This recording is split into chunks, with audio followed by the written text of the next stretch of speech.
जय जगन्नाथ मु दिवाकर दास आपण प्रणाम करुच्ची आमर साधु सन्त मैंने अनेक शास्त्र रचना करी अनेक समस्यार समाधान से प्रदान कर भाव ऋषि पराशर पराशर संहिता रचना कर ज्योतिष विषय में आप ज्योतिर्ज्ञान विषय जापर जमी गर्ग ऋषि गर्ग संहिता रचना कर पूर्वजन्म परजन्म आपण जातक विचार आप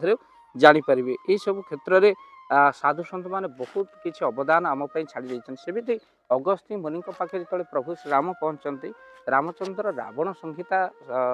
श्रवण कर अगस्त्य आउ जो रावण संहितार अनेक दुर्लभ आयुर्वेद कथा जहाँकि आम बाड़ी बगीचार मिलूवा आम से भाव फल फूल चेरु आम रोगर उपशम हो पार आम हाथ से दुर्लभ ग्रंथ जहाँकि आयुर्वेदर दुर्लभ चिकित्सा विधि रही रावण संहिता आम हाथ में अच्छे आज ये रावण संहितार भाविलु आपण एक भिडियो प्रस्तुत करी जहाद्वारा आपणकर यही रोग समूले नाश हो से रोग हूँ रक्त अर्श जदि आपणकर रक्त अर्श हो बहुत कष्ट पीड़ादायक अनेक मेडिसिन खाइले आपणकर भल होनी आपण मन रखि था कौन करेंगे आपण प्रथमतः किसी शतावरी आपण नियंतु शतावरी जहाँकि आयुर्वेद दुकान में आपको मिल शतावरी धला चंदन ता सहित आपण अपमार्ग पत्र नागेश्वर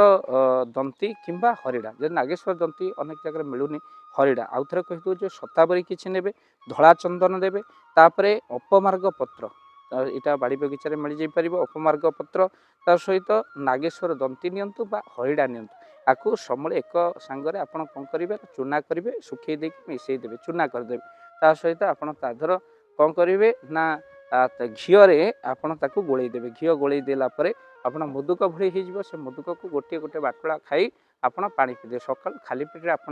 ये खाऊँ आपणकर रक्त अर्श किछि दिन पर देखिए बहुत समूलिया नाश हो किसी मेडिसिन दरकार ना यही मेडिसिन ही आपणकर रक्त अर्श जीव प्रथम शतावरी धला चंदन अपमार्ग पत्र ता सहित नागेश्वरी दंती किंबा हरिड़ा हरिड़ा नागेश्वरी दंती मिले मिले ना हरिड़ा को चूना करी आपड़ घी मिसईकी कौन करूँ मुदुक भली प्रस्तुत कर दिखाँ आ प्रस्तुत कर घी सहित आप कौन करूँ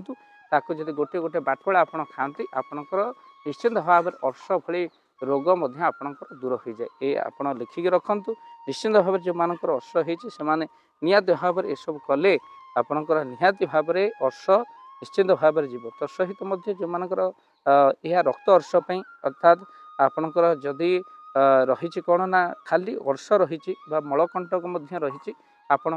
मन रखि था धला जीरा ता सहित कला हरिड़ा आपण कौन करूँ धला जीरा कला हरिड़ा ता सहित कुर्चालू आउ पियाज पियाज दरकार तेणु पियाज आप कौन करेंगे ना एकत्र बाटी दिंतु ता सहित यही बाटा को आप कौन करूँ ना गुला कर दिंतु आउे आप खाई दिंतु बा अल्प किसी रही आप खाली पेटे सका खाँ किछि दिन पर आपण अर्श देखिए आस्ते आस्ते भल हो चली थे परीक्षा करूँ निश्चिंत भाव में आपणकर ये जो कष्ट आपणकर निहाती भाव में दूर हो रक्तार्श आपणकर जीव आउ एक उपाय कले आपण कौन करेंगे ना नील कमल ता सहित धला चंदन जष्टि मधु तापर फालसा आउ बरना ये 6 गोटी औषध को आप कौन करेंगे ना मिसईदेवे गोटे थर सहित कमल रेणु मिले ये सब आयुर्वेद दुकान मिले आप ना शुणिले अजब लगुथ ये कहीं बहुत जगह प्रचलन ना आप आयुर्वेद दुकान में पचारे कमल रेणु प्राय मिल जाए महू सहित सेवन कले आपणकर रक्तार्श दूर हो जाए भक्तबंधु जो मानकर रही कौन ना जो मानकर शुखिला काश बहुत दिन जाए छाड़ू ना से काश लगिकी रही से मन रखि था रावण संहितार लिखाई आपणकर शुंठी आपण कि आनिबे ता सहित बासंग फूल मिलଯିव आपण आनिबे ता सहित ताल गुड़ तापर ना आखु गुड़ आपण आणतु कि मिसई दे आप प्रतिदिन चामच लेखा जब खाऊँ आप जिते पुराणा शुखिला काश हम आप निहाती भाव में यह छाड़ीज आ रोगर प्रतिरोध शक्ति आपण देह रही तो भक्तबंधु जो मानक शोथ बेमारी रही से मरीच ताल गुड़ रसुण बाउंश गचर छाली यह मिसई दिंतु आ सहित सका खाली पेटे आप गोटे चामच लेखा खातु बाटी दिंतु गोटे चामच लेखा आप शोथ बेमारी आपणकर दूर हो यह रावण संहितार रही रावण संहितार एमती दुर्लभ आयुर्वेद जिनस रही जहाँ को आपण आगे कहूँ आपणकर होइथिबा बेमारी निश्चिंत भाव में दूर हो जहाँ रावण संहितार आयुर्वेद दुर्लभ विधि आपण आगे रखू बहु लोक यह द्वारा उपकृत हो पारे आ निश्चिंत भाव में आप वीडियो को शेयर करूँ जो मैंने अर्श मलकंटक रही से निश्चिंत भाव में यह दूर हो ଆଉ ଆପଣ ତେଲ ମସଲା ଠାରୁ ନିହାତି ଭାବରେ ବର୍ତ୍ତନ୍ତୁ। ଖାଲି ଔଷଧ ଖାଇଲେ ହେବନି, ତେଲ ମସଲା ଠାରୁ ବର୍ତ୍ତି ଆପଣ ଏଗୁଡ଼ିକ ଆଭଏଡ଼ କରନ୍ତୁ। ତ ନିଶ୍ଚିନ୍ତ ସଫିସିଏଣ୍ଟ ପାଣି ପିଅନ୍ତୁ, ଯୋଗ ବ୍ୟାୟାମ କରନ୍ତୁ, ରୋଗରୁ ମୁକ୍ତି ପାଆନ୍ତୁ। ଭିଡ଼ିଓକୁ ସେୟାର କରିବେ, ଚ୍ୟାନେଲ ଯଦି ନୂଆ ଚ୍ୟାନେଲକୁ ସବସ୍କ୍ରାଇବ୍ କରିଦିଅନ୍ତୁ। ଜୟ ଜଗନ୍ନାଥ, ଜୟ ପନ୍ଥ। ଜୟ ଜଗନ୍ନାଥ। ଧନ ଅର୍ଜନେ ଧର୍ମ କରି ଧର୍ମେ ପ୍ରାପତ ନରହରି। ଯଦି ଆପଣମାନଙ୍କ ଧନ କୌଣସି ଗରିବ ଅସହାୟ ରୋଗୀମାନଙ୍କ ସେବାରେ ଲାଗିପାରିଲା, ଜାଣନ୍ତୁ ଆପଣଙ୍କର ରୋଜଗାର ସାର୍ଥକ ହେଇଗଲା, ଆପଣଙ୍କ ଧନର ମଧ୍ୟ ବହୁତ ମହତ୍ଵ ରହିଲା। ତ ଆଜି ଆପଣମାନେ ଯଦି ଚାହୁଁଛନ୍ତି ଆପଣଙ୍କର ସେଇ ଧନ ମହତ କାର୍ଯ୍ୟରେ ଲାଗୁ, ଯେମିତିକି ଆମେ ଗୋଟିଏ ଆମ୍ବୁଲାନ୍ସ କରିଛୁ, ଯେଉଁ ଆମ୍ବୁଲାନ୍ସ ପ୍ରତିଦିନ କିଛି ଅସହାୟ ରୋଗୀମାନଙ୍କୁ ମେଡ଼ିକାଲରେ ପହଞ୍ଚାଏ, କିଛି ଗରିବ ଅନାଥ ଶିଶୁମାନଙ୍କୁ ମଧ୍ୟ ଆମେ ବସ୍ତ୍ର ଦାନ କରୁ, କିଛି ରୋଗୀମାନଙ୍କ ପାଖରେ ପହଞ୍ଚୁ ଯେଉଁମାନେ ବହୁତ ରୋଗରେ ପୀଡ଼ିତ, ସେମାନଙ୍କ ପାଖରେ ଆମେ କିଛି ଅର୍ଥ ଆଉ ଗରିବ ଲୋକମାନଙ୍କୁ ସହାୟତା ପ୍ରଦାନ କରୁ। ଏ କିଛି ଦିନ ପୂର୍ବରୁ ଆପଣମାନେ ସହଯୋଗ କଲେ, ଆମେ ମଧ୍ୟ କିଛି କମ୍ବଳ